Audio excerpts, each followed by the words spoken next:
Bonjour à tous, ici la famille Seabird. Bonjour à tous, on est vraiment heureux d'appartenir à cette assemblée. L'Église, le sel de la terre, c'est une grande famille qui ne cesse de s'agrandir. Soyez bénis. Ce qu'on aime à l'Église, le sel de la terre. Tous les cœurs de mes frères et sœurs. Danser pour le Seigneur, l'amour qui se dégage de cette Église. La joie, l'entraide, l'amour, la paix. Ah, Gadi, l'église, c'est le sang de la veine. L'église prend une dinguerie dans mon cœur. Love.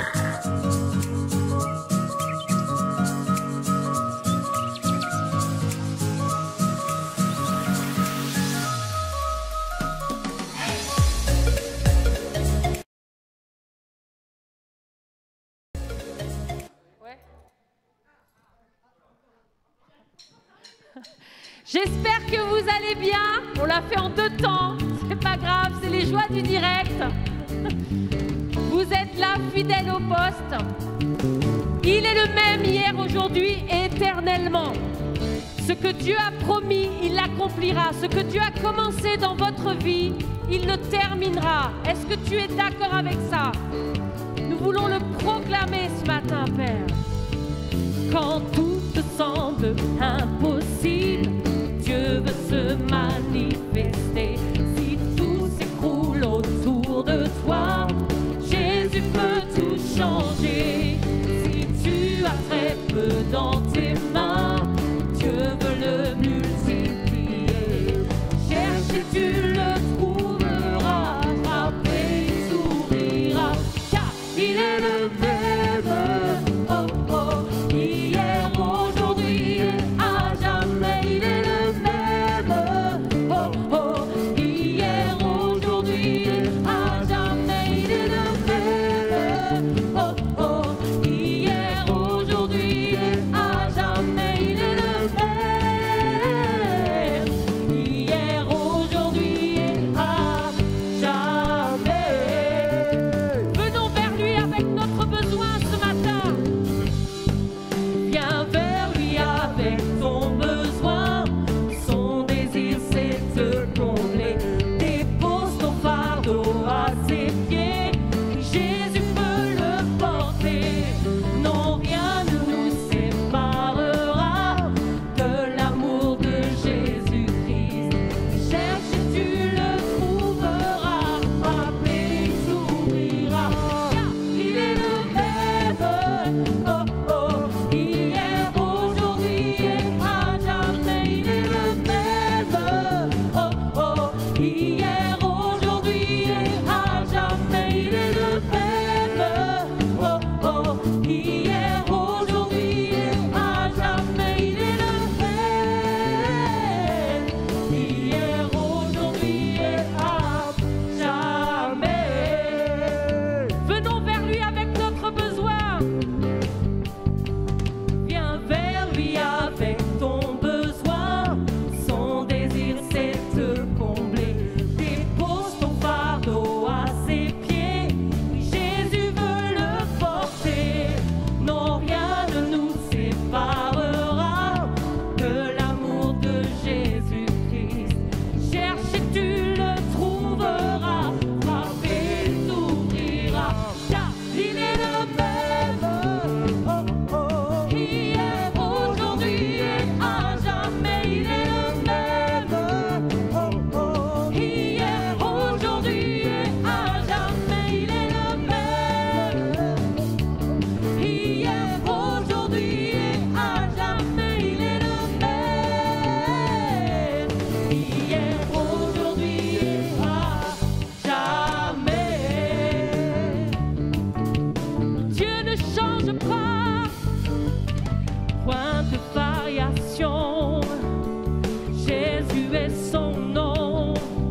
confiance en toi, Père.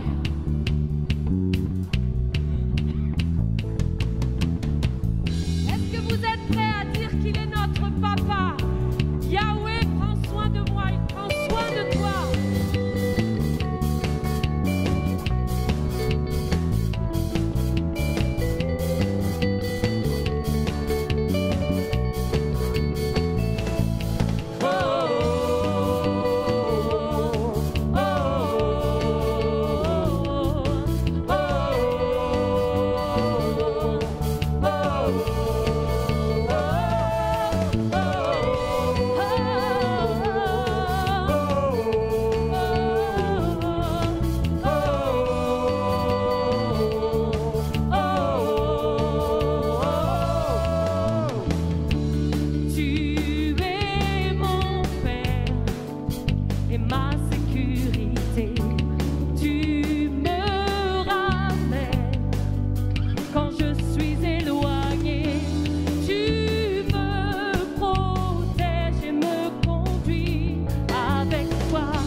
avec nous.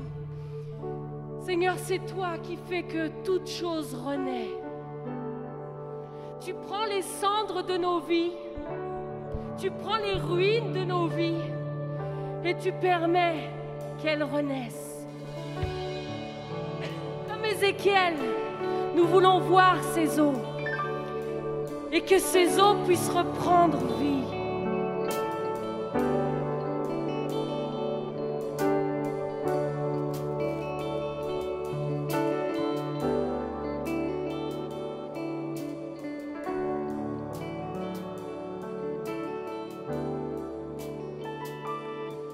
Quand les monts s'effondrent, quand le tonnerre gronde, tu es présent.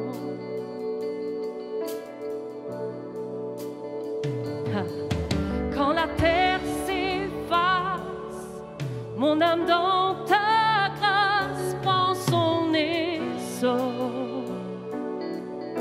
Alors on va marcher et je marche dans le feu, je relève les yeux vers celui qui ravive mon esprit. Je regarde à la croix où ma vie tu sauvas, dans l'éclat de ta gloire et ta grâce.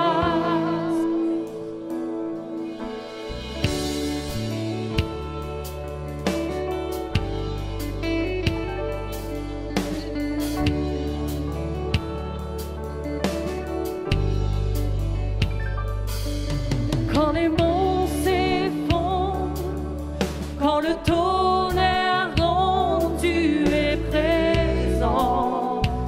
Crois-le, crois-le. Quand la terre s'efface, mon âme dans ta grâce prend son essor.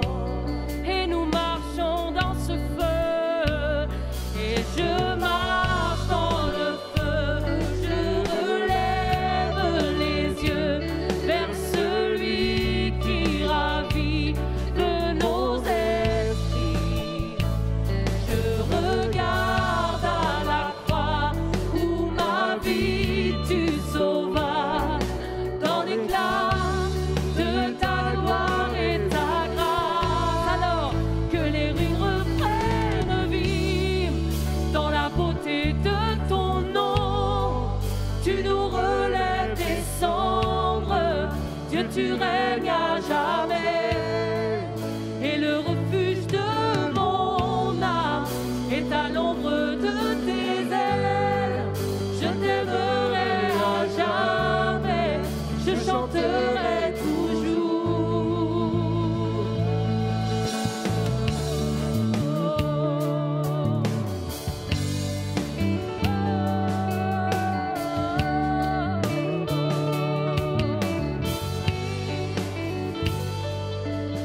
Quand le monde s'affaisse, mon espoir s'accroche à tes promesses.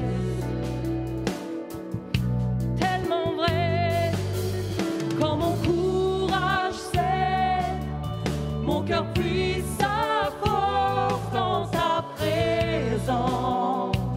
C'est vrai, Seigneur. Je marche dans le feu, je relève les yeux vers celui qui ravive mon esprit. Je regarde à la croix où ma vie tu sauvas,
tu règnes à jamais. Et le refuge de mon âme est à l'ombre de tes ailes. Je t'aimerai à jamais, je chanterai toujours que les ruines reprennent vie dans la beauté de ton nom. Tu nous relèves des cendres, tu règnes à jamais. Et le refuge de mon âme est à l'ombre de tes ailes. Je t'aimerai à jamais, je chanterai toujours.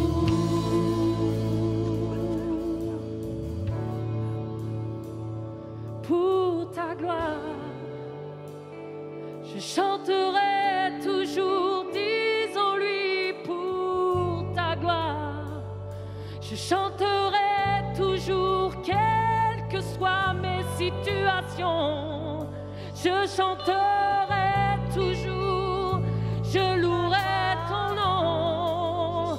Je chanterai toujours, je louerai ton nom. Je chanterai toujours ta gloire. Je chanterai toujours pour ta gloire. Je chanterai toujours pour ta gloire.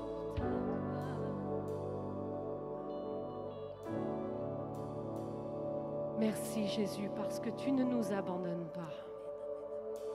Quel que soit ce que nous sommes en train de vivre, tu es près de nous.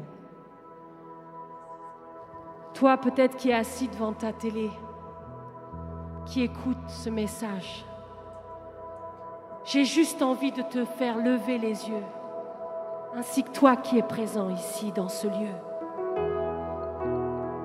Dieu ne t'abandonne pas, quelle que soit ta situation. Dieu est ce roi de gloire qui tient ce monde et ta vie dans sa main. Il est notre surappui, notre surrefuge, notre tour haute, celui que nous pouvons appeler lorsque tous nous abandonnent. Il est là. Il ne nous juge pas, il ne nous critique pas. Il nous accueille avec ses bras ouverts. Est-ce que tu le crois? Amen. On va pouvoir lui dire ce matin, tu es bon. Tu es bon. En toute situation, tu es bon. J'aimerais que tu le dises à ton voisin, ou vous qui nous regardez, celui qui est dans le canapé à côté de vous. Dieu est bon. Dieu est bon en toute situation.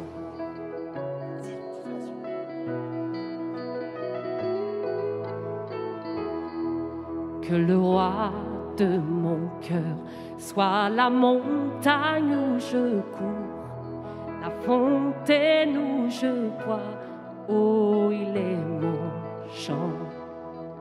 Que le roi de mon cœur soit l'abri où je me cache, le salut de ma vie, oh il est mon chant. Tu es bon, bon, disons-lui. Oh,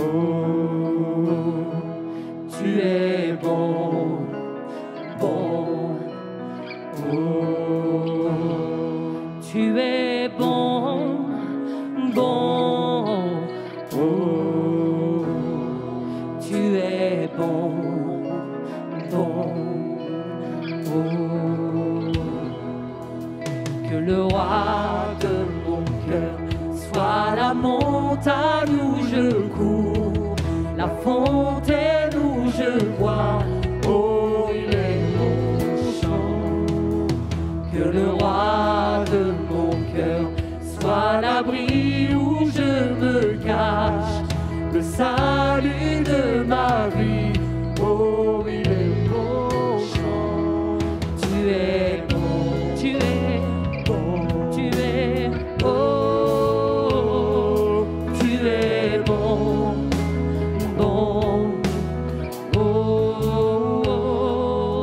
es bon, bon.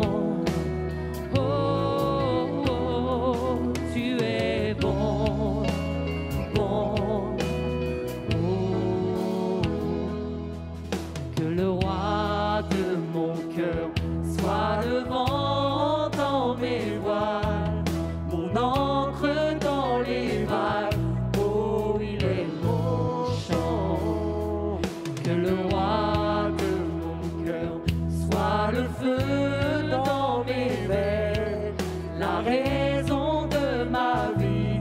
Oh, il est mon chant. Que le roi de mon cœur soit le vent dans mes voiles, mon encre dans les vagues.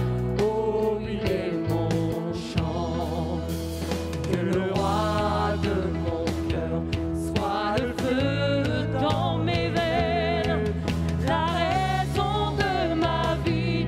Oh, il est mon chant. Tu es bon, bon. Oh, tu es bon, bon. Oh, tu es bon, bon. Oh,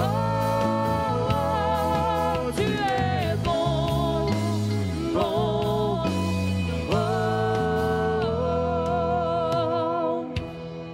On va lui dire de tout notre cœur et on va surtout croire. Il ne nous abandonne pas. Il ne nous abandonne pas. Il est avec nous au milieu du feu dans cette situation. Il ne nous abandonne pas. Vous êtes prêts à le déclarer avec moi?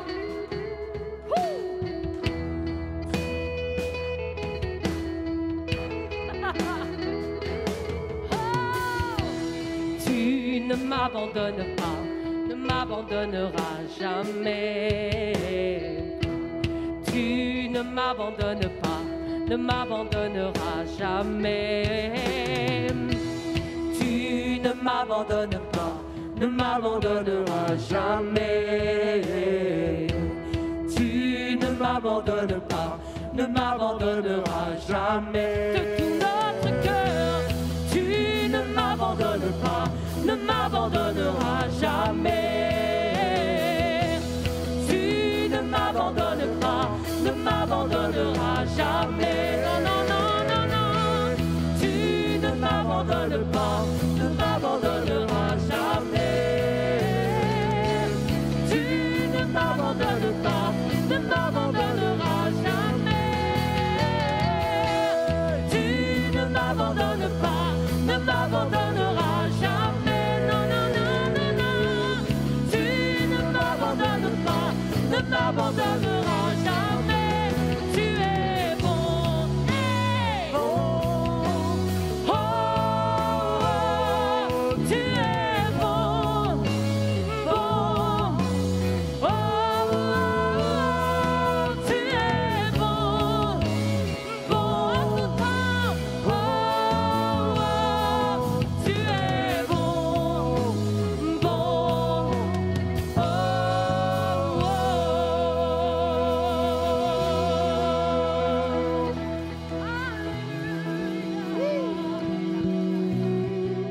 Bonjour à tous et à toutes. On vit vraiment une période incroyable. Une petite partie de l'église ici, une plus grande partie de l'église derrière les écrans, mais l'église est un. L'église ne change pas, elle est spirituelle, elle est forte. Le Seigneur ne change pas, il est avec nous tous. Le Seigneur a de bonnes choses pour chacun d'entre nous.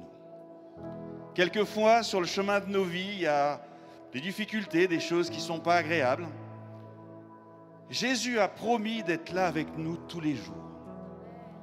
Et il a dit, demandez et vous recevrez. L'apôtre Paul nous dit, faites connaître vos besoins à Dieu par des prières, supplications et actions de grâce. Parce que Dieu pourvoit à nos besoins. Quand bien même l'Église n'est pas toute réunie, le Seigneur te voit là où tu es. Et le Seigneur connaît les difficultés que tu peux rencontrer. Dans l'esprit, nous sommes un et nous allons prier ensemble au nom de Jésus. Que le Seigneur puisse relever celui qui est abattu, puisse guérir celui qui serait malade et puisse pourvoir aux besoins de celui qui a des besoins en ce moment, quel qu'il soit, financier, affectif, quel que soit le besoin. Le Seigneur veut y répondre. Qu'on puisse vraiment lever notre foi ce matin, parce que Dieu nous écoute. Seigneur, merci pour cette période incroyable que nous vivons. Et Seigneur, nous ne voulons pas nous plaindre, Nous voulons juste nous adapter, sachant que toi, tu t'es déjà adapté à toute forme et à tout type de situation. Seigneur, nous ne croyons pas que ce que nous voyons, parce que tu nous as appris à regarder avec les yeux de la foi. Et c'est pour ça que, quelle que soit la situation que l'un d'entre nous vit actuellement, nous croyons dans un premier temps que tu es à côté de lui et que tu as la solution dans tes mains. Et Seigneur, nous prions au nom de Jésus que tu interviennes dans la vie de chacun d'entre nous maintenant. Seigneur, dans ce moment solennel, nous attendons à toi, ici, mais aussi derrière chaque écran. Peut-être même en replay, nous nous attendons à toi, sachant que tu vas agir. Merci de pourvoir à tous les besoins maintenant, au nom de Jésus. Amen. Amen. Tu es bon, Seigneur, et on peut vraiment le dire. Ce matin, nous allons lever l'offrande. Alors, on avait imaginé un circuit, etc., mais vu qu'on n'est pas très nombreux, on peut très bien venir jusqu'ici, avec les distances qui vont bien. Alors, pour l'offrande aussi, on doit s'adapter, tout comme on n'a qu'une partie de l'église, d'autres en ligne. Et donc, ceux qui sont là, évidemment, vous pouvez venir déposer vos offrandes en espèces ou en chèque. Si vous voulez, vous laissez la carte bleue avec un petit post-it et le numéro, et on se débrouillera. Faites surtout pas ça. Pour ceux qui sont à la maison, plusieurs choix s'offrent à vous. Vous pouvez envoyer votre chèque par la poste, et d'ailleurs, on en a reçu plusieurs. Et merci beaucoup. C'est une partie importante, même si on n'est pas là physiquement, mais merci beaucoup, Marc. Après, si vous êtes un petit peu plus informatique, alors vous pouvez passer si vous voulez. Si vous êtes un peu plus informatique, vous pouvez vous loguer sur le site de l'église, www.leseltdelaterre.info. Tout en haut à droite, il y a donner, et là vous avez deux possibilités, PayPal ou carte bleue, c'est comme vous voulez. Voilà, en tout cas, ne ratez pas cette opportunité de pouvoir participer financièrement à la vie de l'église et à ce que Dieu construit, ce que Dieu fait, notamment le projet de construction, j'en parlerai ultérieurement, mais les choses recommencent à bouger, ça y est. Et on est très contents, et je vous donnerai de très très bonnes nouvelles. En attendant, il y a une petite vidéo qui va passer, le temps que vous puissiez apporter votre offrande, remplir votre chèque, etc., et mettre le timbre.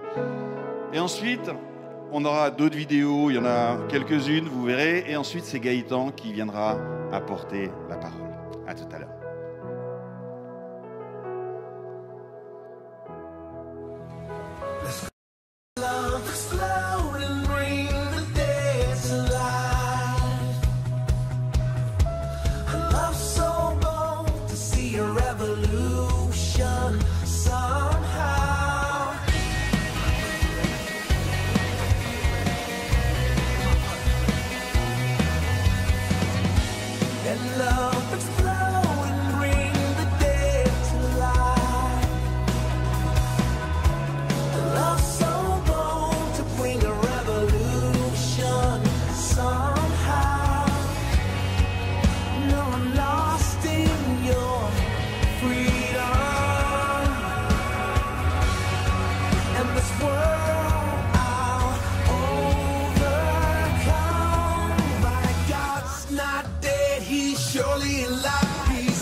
That's your Ricky Reed and Reed Better Nice for today. Je vais te raconter ce que je fais dans la maison de mon père. Où ça? Je vais te raconter ce qu'on fait dans la maison de mon père. Je vais te raconter ce que je fais dans la maison de mon père. Parfois je laisse un peu mon salaire. Je vais te raconter ce que je fais dans la maison de mon père. Souvent on se met à la prière. Je vais te raconter ce qu'on fait dans la maison de mon père.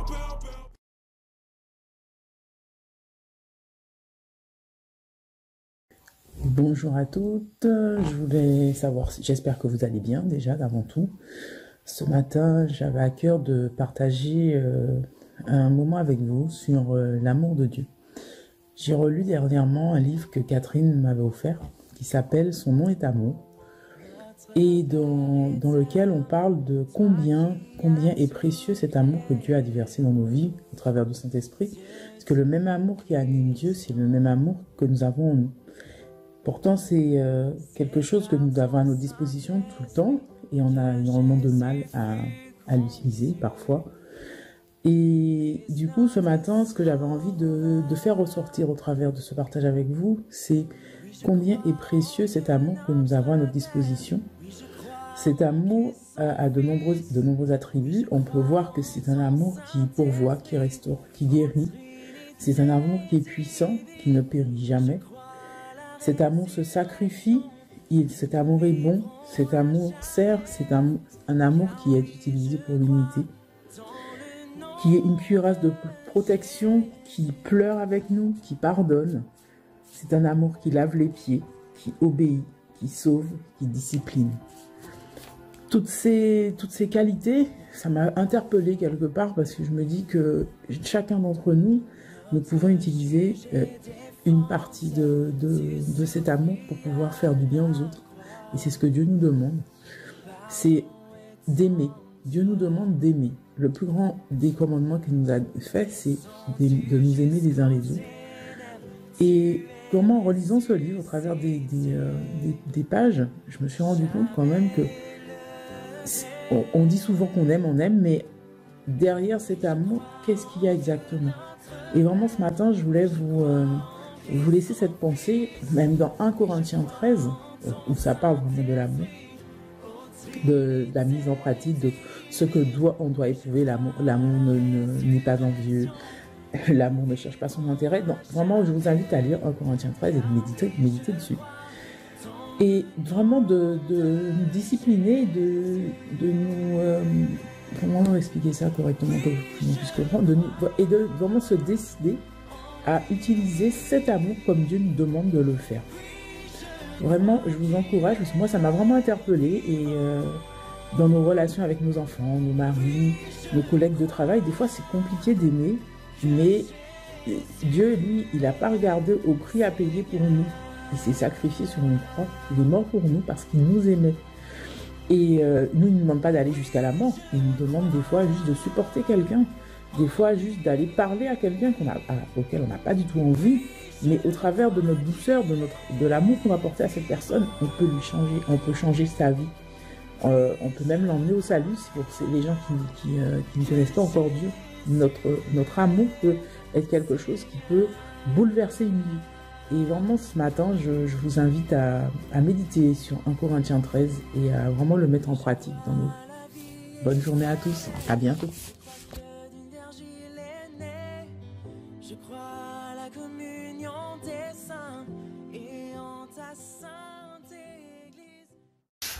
Yo, j'espère que tout le monde va bien. 1 minute pour faire la différence, c'est maintenant. Ce sera tous les mercredis, on est bon. Donc là, aujourd'hui, je vais vous parler sur le fait d'être utile pour les gens qui nous entourent, tu vois. Donc en soi, on sait tous faire quelque chose. On a tous des dons, des talents, on a tous des capacités ou des choses comme ça.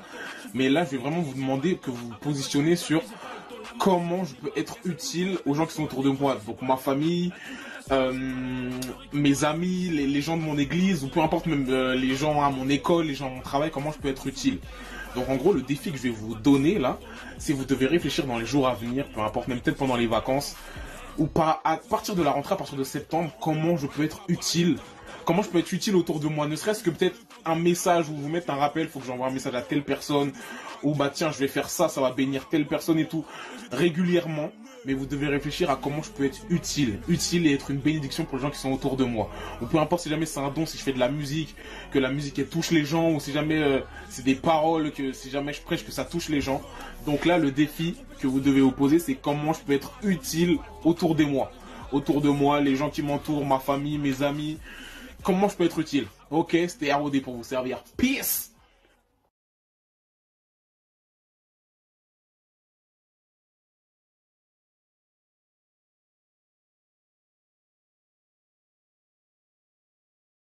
Est-ce que vous allez bien? Ça me fait plaisir de vous voir. Et je salue ceux qui nous regardent devant leurs écrans. Que Dieu vous bénisse et que vous puissiez passer une bonne matinée, une bonne journée.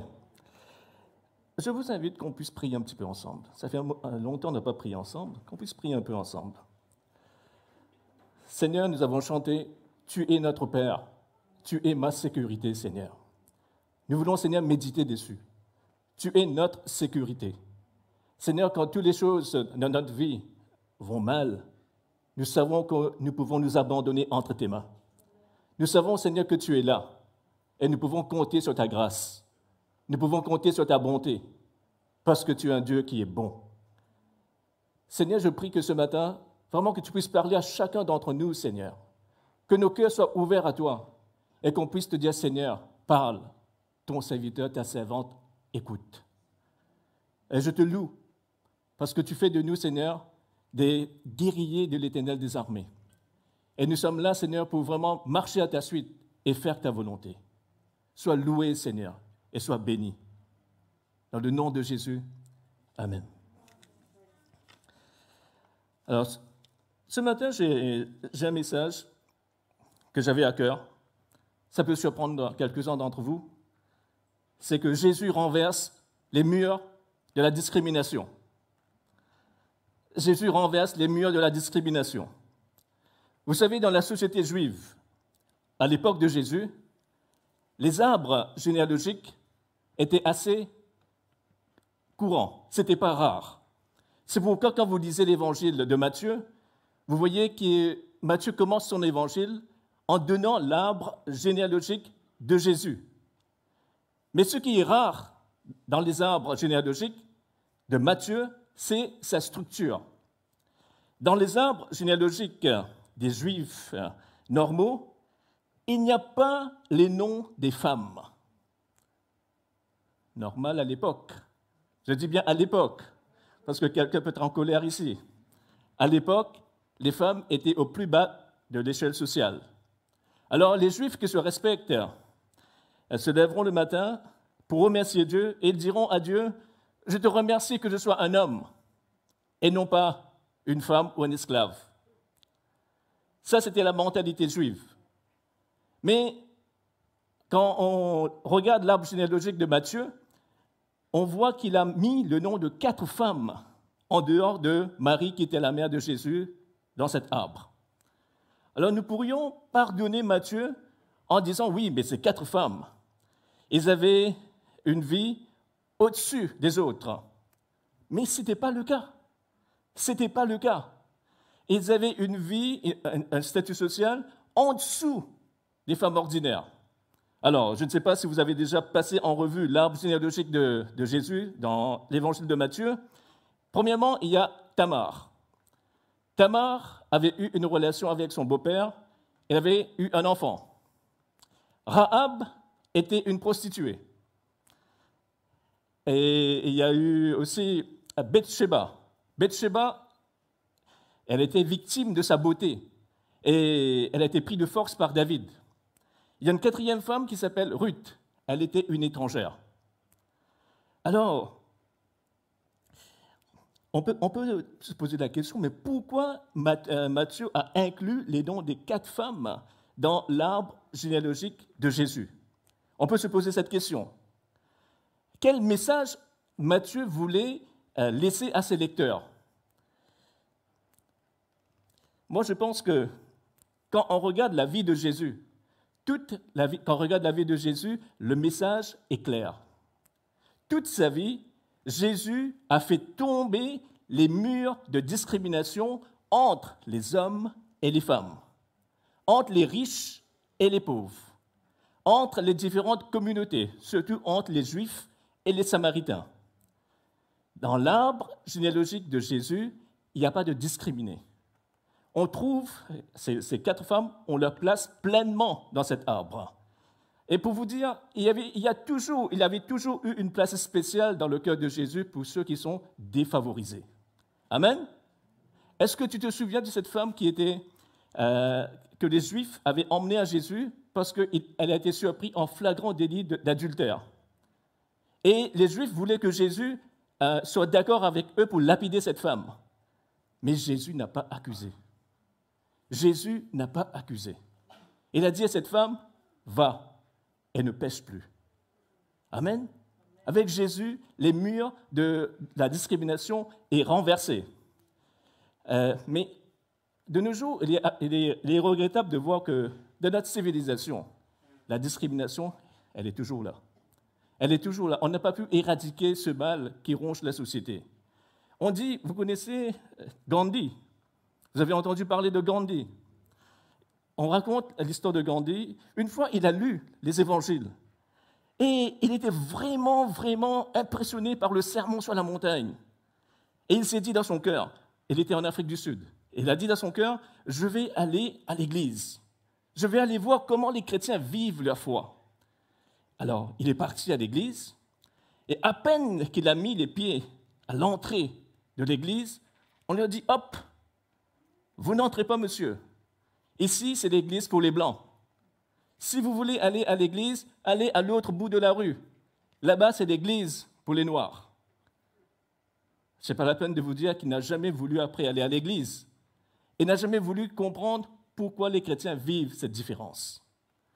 Et je pense que beaucoup d'entre vous, vous avez regardé cette vidéo à la télé, ce drame où un Américain noir, George Floyd, a été interpellé, il a été menotté, il a été plaqué au sol sur le ventre.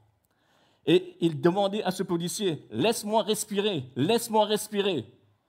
Et le policier il a continué à exercer une pression avec son genou sur le cou de George Floyd. Il y avait beaucoup de passants qui ont vu cette scène. Et c'est eux qui nous ont envoyé la vidéo. Ils voulaient intervenir pour empêcher que la personne meure, mais ils ont été empêchés par un des policiers. Alors quand on regarde cette vidéo, moi, je suis plein de colère. Je suis plein de tristesse. J'ai de la peine en regardant une telle vidéo. Moi, je pense qu'il y a beaucoup de personnes qui ont été choquées par cette vidéo. Beaucoup de personnes ça a bouleversé beaucoup de personnes. Une personne qui mendie sa vie et qui dit « je ne peux pas respirer, laisse-moi vivre ». Et un autre qui dit « non, moi j'ai le droit sur ta vie. C'est moi qui décide si tu dois vivre ou pas ». Je trouve ça vraiment regrettable. Vraiment regrettable. Et c'est bien que la justice américaine a inculpé les 4 policiers pour meurtre, parce que c'est un meurtre. Alors, quelques-uns d'entre vous peut-être surpris ce matin en disant « est-ce qu'on doit parler de l'actualité à l'Église ?» Avant ça, laisse-moi vous dire, George Floyd était un chrétien comme nous. Il était engagé dans son Église. Et d'après les témoignages qu'on entend, c'était quelqu'un qui faisait du bien dans son Église. Il a un bon témoignage. Et est-ce que nous sommes concernés par ça? Est-ce que nous devons parler de cette actualité à l'Église? Ma réponse est oui. Certainement oui. Absolument, on doit parler de ça à l'Église. Pourquoi? Parce que l'Église nous exhorte à montrer de la compassion envers ceux qui souffrent, envers ceux qui sont faibles. On va lire dans Proverbe 31, verset 8. Si Emma pouvait nous passer. « Ouvre ta bouche pour le muet, pour la cause de tous les délaissés. » On peut continuer. « Ouvre ta bouche, juge avec justice et défends le malheureux et l'indigent. » Alors, j'avais pris une version de français courante parce que j'aime bien savoir qu'est-ce que ce verset dit dans des mots plus simples. Il est écrit « Mais toi, tu dois parler pour défendre ceux qui n'ont pas la parole et pour prendre le parti des laissés pour compte.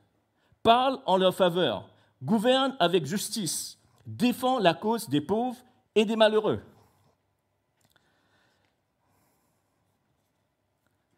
Vous êtes d'accord avec ça? Il y a un pasteur, je dis bien, il y a un pasteur évangélique noir. Il avait compris le message de la Bible. Il avait compris ce que Dieu voulait dans ce monde. Dieu est un Dieu de justice. Ce n'est pas un Dieu de l'injustice, c'est un Dieu de justice. Il avait compris le message de la Bible. Il était né en 1929, assassiné en 1968. Il a vécu que 38 ans, 39 ans. Et son nom, c'est Martin Luther King. C'était un pasteur noir. Et il y avait quelque chose qui s'était pris en lui, quelque chose que je pense que Dieu l'avait mis en lui, de défendre les droits civiques des Noirs aux États-Unis. Et il a passé toute sa vie à défendre les Noirs. Et un jour, lors d'une marche pour l'emploi et la liberté pour les Noirs aux États-Unis, il a fait un discours qui est resté dans les annales de l'histoire. Il a dit « J'ai un rêve. J'ai un rêve. J'ai un rêve qu'un jour mon pays se lèvera et vivra pleinement la véritable réalité de son credo. » Vous savez, c'est quoi le credo des États-Unis? Que tous les hommes sont nés égaux. Tous les hommes sont nés égaux. Il dit, j'ai un rêve. J'ai un rêve que sur les collines de Géorgie, les fils des esclaves noirs et les fils des propriétaires blancs, un jour, ils seront à la table de la fraternité. Il dit, j'ai un rêve. J'ai un rêve que dans les États comme Mississippi, où brûle le feu de la violence et de l'injustice, qu'il y aura un oasis de justice, de paix et de liberté. Et il continue, je peux vous dire encore, il dit, j'ai un rêve. J'ai un rêve que mes 4 petits-enfants vivront dans une nation où ils ne seront pas jugés par la couleur de leur peau, mais par la valeur de leur caractère. J'ai un rêve. Est-ce qu'en tant que chrétien, vous avez un rêve? Est-ce que vous avez un rêve pour votre nation? Oui, on a un rêve pour notre nation. Je veux lire dans Jacques, chapitre 2, verset 1. Jacques, chapitre 2, verset 1.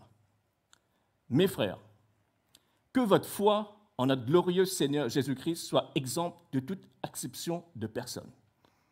Supposez en effet qu'il entre dans votre assemblée un homme avec un anneau d'or et un habit magnifique, et qu'il entre aussi un pauvre misérable vêtu.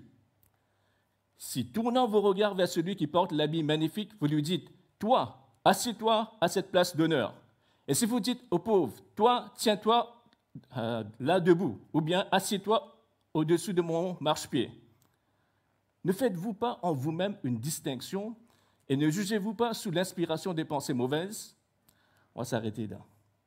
En français courant, la version donne ceci. Mes frères et mes sœurs, vous croyez en Jésus-Christ, notre Seigneur plein de gloire. Vous croyez en Jésus-Christ?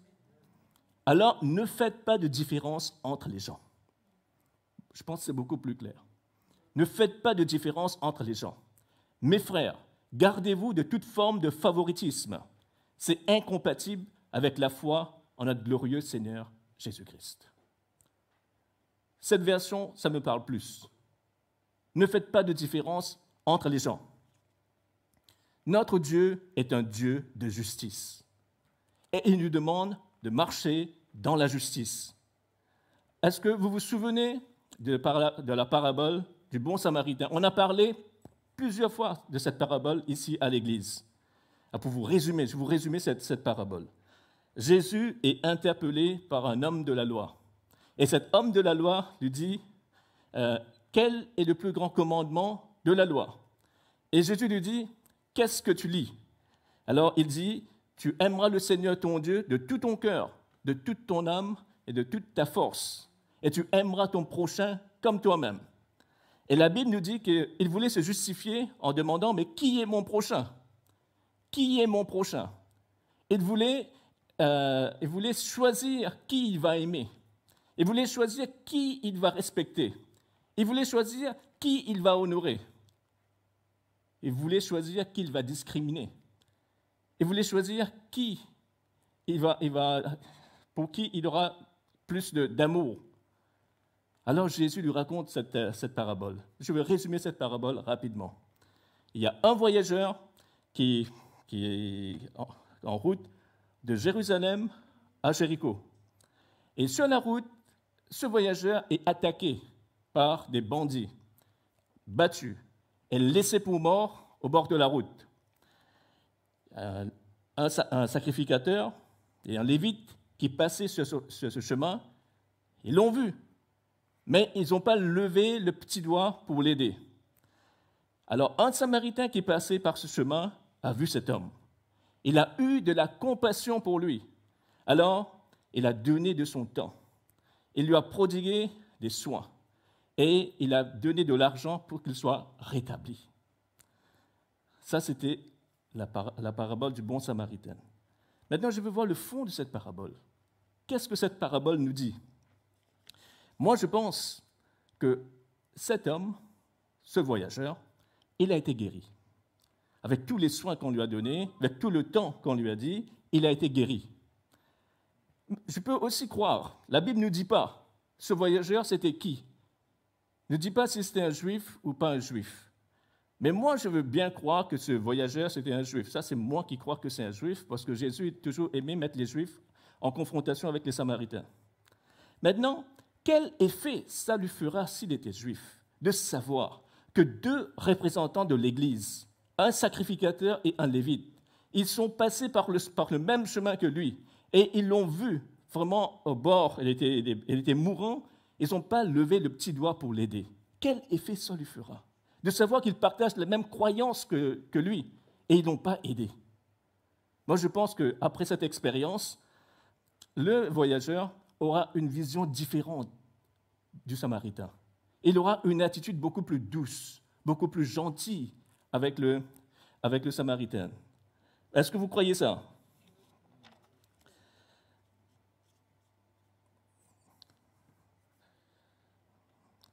Et Jésus ne termine pas la parabole.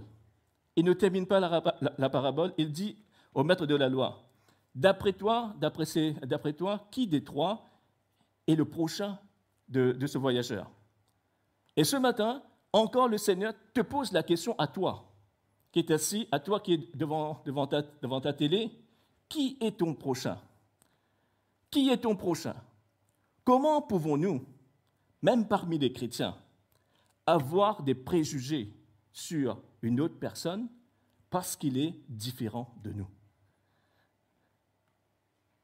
Comment on peut avoir des préjugés? Il y a beaucoup de bons Samaritains qui sont très différents de nous et qui sont des bonnes personnes. Vous savez, la personne qui agonisait, le voyageur qui agonisait, est-ce qu'il pouvait dire à ce Samaritain, ne m'aide pas parce que tu es Samaritain? Non, parce qu'il était mourant et son aide était bienvenue. Si vous voyez une personne en train de se noyer, est-ce que vous allez vous poser la question, mais est-ce qu'il est riche? Est-ce que son statut social est un statut social élevé? Est-ce que je vais aller le secourir? Si vous savez nager, vous n'allez pas vous poser la question, vous allez courir pour secourir cette personne.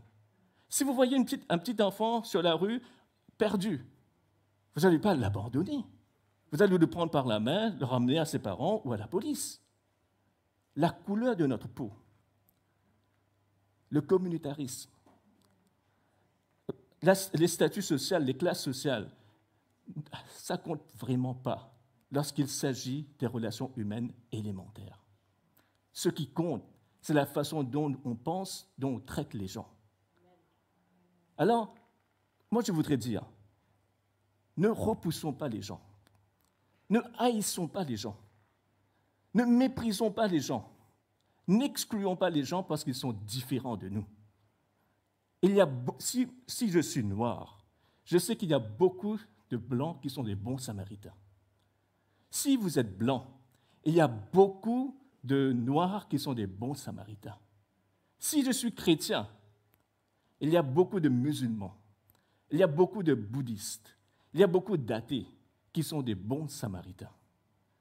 Et nous devons savoir apprécier ces gens aussi à leur valeur, à ne pas les exclure ou les rejeter. Dans la parabole de Jésus, qui est mon prochain? tout le monde est mon prochain. Tout celui qui est à côté de moi est mon prochain. Donc, on ne doit pas faire de différence entre les gens.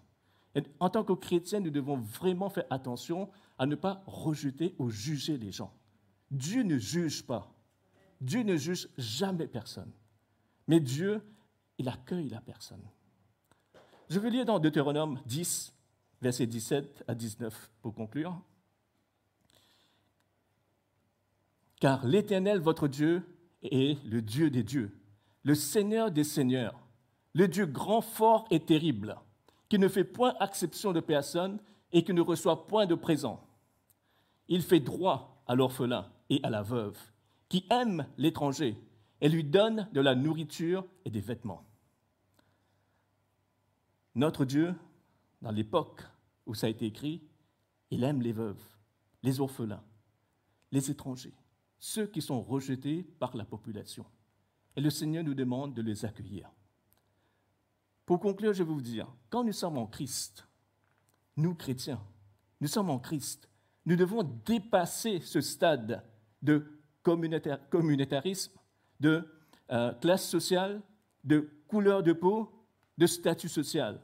La Bible dit que quand nous sommes en Christ, les choses anciennes sont passées. Maintenant, toutes choses sont devenues nouvelles.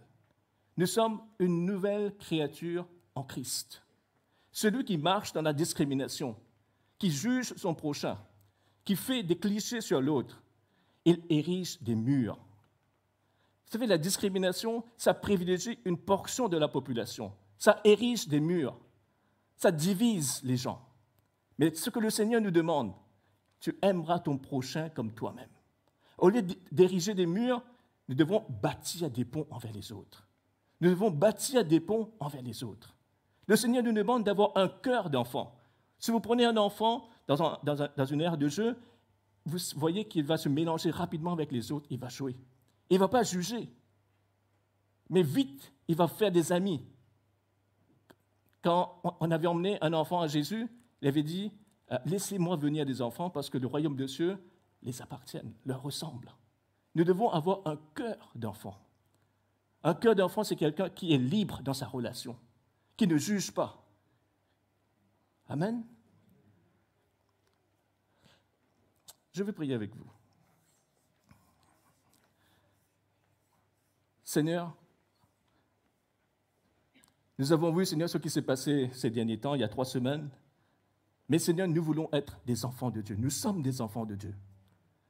Nous ne voulons pas, Seigneur, marcher en jugeant les autres. Nous ne voulons pas, Seigneur, être enfants de Dieu et en même temps, Seigneur, marcher dans les ténèbres. Tu as dit, Seigneur, nous devons être la voix de ceux qui souffrent, de ceux qui disent « je ne peux pas respirer ». Nous voulons, Seigneur, vraiment t'honorer, te respecter. Et en t'honorant et te respectant, Seigneur, honorer aussi ceux qui sont différents de nous, ceux qui ne pensent pas comme nous, ceux qui sont vraiment différents de nous, Seigneur. Nous voulons te dire, Seigneur, change nos cœurs, change nos pensées, transforme-nous, Seigneur, afin qu'on puisse voir les choses comme toi tu vois.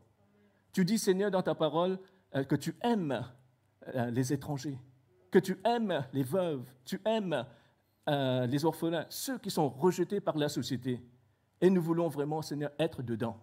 Nous voulons aussi avoir ce cœur comme Martin Luther King, Seigneur, qui défend ta parole, qui marche pour la justice, qui marche, Seigneur, pour t'honorer.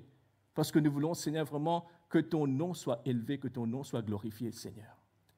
Nous te louons ce matin, Père, parce que tu es notre Dieu et nous voulons vraiment t'obéir en toutes choses. Sois vraiment béni, Seigneur, que tu bénisses l'Église ce matin et que vraiment, Seigneur, ton nom soit connu pour ta miséricorde, que ton nom soit connu pour tes compassions, Seigneur, et que nous, en tant qu'enfants de Dieu, on puisse réaliser ce que tu as dans ton cœur. Sois loué, Seigneur, et sois béni. Amen. Alors, je ne sais pas comment on va terminer. Est-ce que Didier va venir pour terminer ?